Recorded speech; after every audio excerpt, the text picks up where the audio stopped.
Pozokotzen gaude, hau, bueno, aspalditik deitu izan den Playa de Biasen.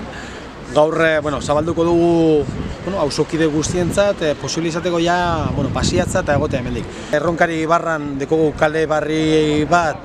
edo alde barri bat, espaloi barri batekin, aparkaleku gehiagorekin, eta esan behar dago, bueno, hemen egindan inbertzioa, 650.000 euroko inbertzio eginda, eta esan behar dago, eta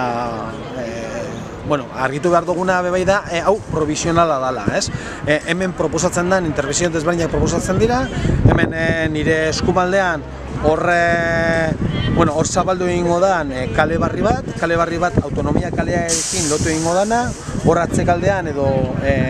bueno, azokaren aurrean dagoen etxe zahar hori bota egingo da, 2020an espero dugu,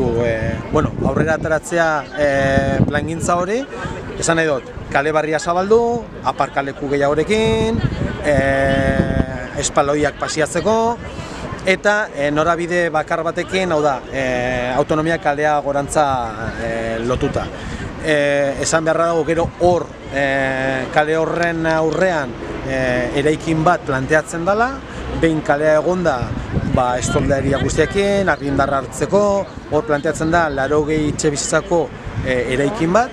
eraikin hori hor planteatzen da, eta gero eskuman eta eskerraldean beste eraikin bi planteatzen dira, hau da guztiz 3 eraikin planteatzen dira alde honetan, eta behin hori aurrera atartzen dugunean, hortik esan nahi dugu, esan behar dugula parkatu,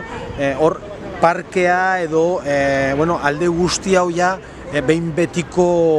bueno, era edo antolaketa hartuko dauela. Nik bueno, argitzen nahi dut hau lehenengo fase izan dela,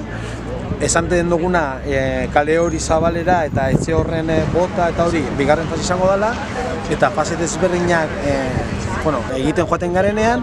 bueno, parkea bebai berrantolatu edo antolatu egingo dugu.